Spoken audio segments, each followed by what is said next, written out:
Bonjour, je m'appelle Aurélien Duhart et je suis réveilleur de champions et de championnes. Et bien ma jeunesse, comme la tienne qui m'écoute, elle a donné beaucoup d'insouciance, beaucoup de beauté, beaucoup de découvertes, beaucoup de rencontres. Et puis aussi beaucoup d'épreuves. On est 2 enfants sur 3 à avoir eu des manques de parents, des carences affectives, des déménagements, des choses un peu compliquées, tu dois te reconnaître.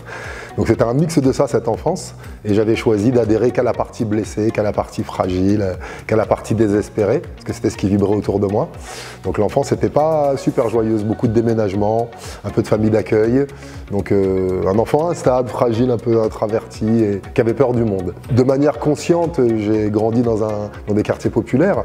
Et la bagarre, que ce soit les boxeurs, les karatékas, on a le culte des hommes forts.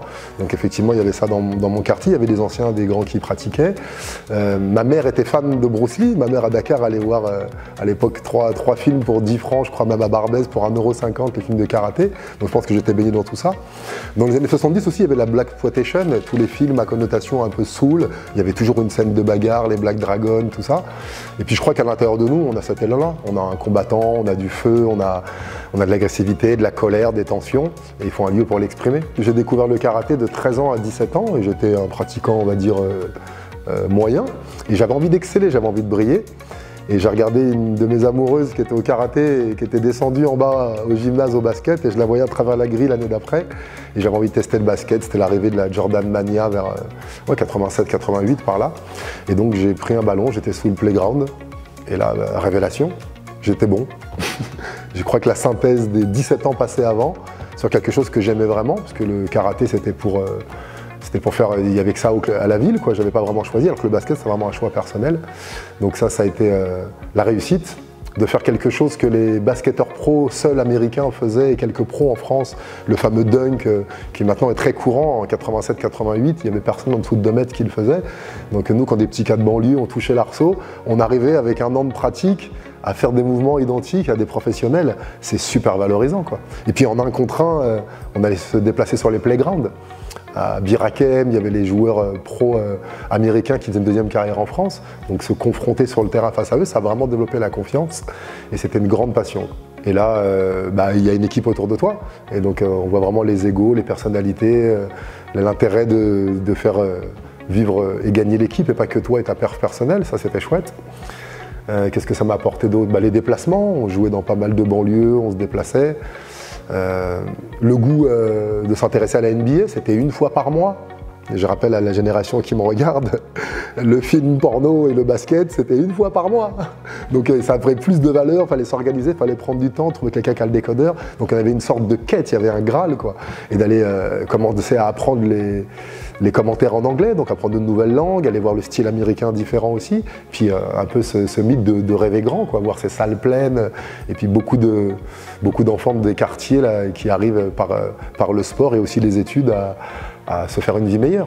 Un combat, c'est entre 4 et 8 semaines de préparation, même pour un combat 3 fois 2 minutes amateur avec les protections. La charge intense et physique est tellement dure qu'il faut se préparer longtemps à l'avance. Donc ouais, pour 15 minutes de combat, ça peut être 8 semaines de préparation. Le mindset, c'est intéressant parce qu'au début, c'était je m'en fous, quoi. Moi j'ai fait de la boxe comme ça, parce que juste au basket je pouvais plus jouer pour des raisons administratives et j'ai fait du kick histoire de me défouler et ils m'ont inscrit en compétition, je savais même pas. Et j'ai gagné le premier combat par KO, le deuxième c'était le championnat de France, donc première année je suis champion de France, je continuais le basket à côté. Donc le premier mindset c'était, il n'y en avait pas, quoi. Tu sais, l'insouciance, je fais parce que j'aime. Tu sais, comme tu me dirais, pourquoi tu fais des vidéos? J'aime ça. Pourquoi tu fais à manger? Mais j'aime ça. Dès qu'on commence à chercher une explication, on n'est plus dans le ressenti. Tu sais, c'est comme si tu sais pourquoi tu aimes la personne avec qui tu es. On dit que c'est de l'interaction, tu vois. Je l'aime parce qu'elle est belle, donc c'est un intérêt personnel. Et je l'aime parce qu'elle est riche. Je l'aime parce que je me sens bien à ses côtés. Donc dès qu'on cherche une explication, j'ai l'impression qu'on se dénature. C'était en moi. Voilà, je me levais boxe, je mangeais boxe, je partais en Thaïlande, je m'entraînais, je dormais avec mes bandes, je regardais les cassettes vidéo, les livres, j'allais à toutes les compétitions, un passionné, quoi. Ça me nourrissait. Donc ça, c'était le premier mindset. Après, ça se complique. Pourtant, je suis dans un sport où il n'y avait pas d'argent, pas de grosse couverture médiatique, mais la pression, tu boxes tel mec, le titre, champion d'Europe, les magazines qui arrivent, on parle de toi, on peut dire du mal, il y a tout ce côté extérieur, toutes les pressions qui arrivent. Tu boxes pour ton entraîneur, pour ta famille, tu boxes pour le quartier, tu boxes pour je ne sais quoi, et tu t'oublies. Et tu mets une surintention, tu mets de la gravité, et voilà, on oublie la légèreté et l'insouciance qui fait que tu t'es détendu et que tu brilles, quoi. Donc je suis passé par un mindset aussi très, faut que ça soit dur, faut que je casse tout, stratégie, premier round je fais ça, deuxième round je fais ça. Je me suis dénaturé, j'étais un boxeur instinctif, explosif, fluet. Et avec les années, j'étais monté à 88 kilos, je m'étais transformé en bulldozer lourd, destructeur. Ça marchait, et c'était pas moi. Donc ouais, je me suis perdu un petit peu. Et en fin de carrière, j'ai décidé de déposer ces 14 kilos de muscles, de force et d'autres choses qui ne me servaient plus. Et ouais, j'ai réécouté ma voix intérieure et je me suis dit, qu'est-ce que je veux faire? 15 fois, j'ai eu une chance mondiale et en vérité, je suis que champion du monde 7 fois. Donc je suis 8 fois vice-champion du monde. Je suis plus perdant que gagnant en championnat du monde. Mais comme tout le monde, j'annonce mes victoires.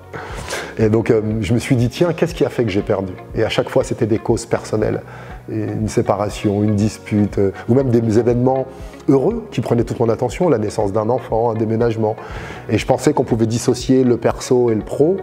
Alors au bureau, peut-être qu'on peut faire semblant. Il y a plein d'endroits où on peut faire semblant. Et sur le ring, tu ne peux pas faire semblant. Parce qu'il y a la douleur immédiate, la sanction est immédiate et sans appel dans tous ces sports à haut risque. Donc, et là, tu te rends compte que ce jour-là, 8 semaines de préparation, le régime parfait, tout est OK, tout l'extérieur a bien été fait. Et là, il y a une voix dans ta tête qui te dit « Qu'est-ce que je fous là ?» Sauf qu'ils sont 3000 autour, il y a les caméras et tout le monde te regarde. Et là, bah ouais, en descendant du ring, tu te rends pas compte. Tu te dis, ouais, je me suis passé à entraîner, encore l'extérieur, encore l'alimentation, encore les poids, la vitesse, les chronos, toutes ces données extérieures. Et il a fallu raccrocher les gants pour que je me dise, mais première défaite, l'année de la mort de l'homme qui m'a élevé. J'étais invaincu pendant 7 ans. Le jour où l'homme qui m'a élevé est mort, j'ai perdu. Il y a peut-être un lien.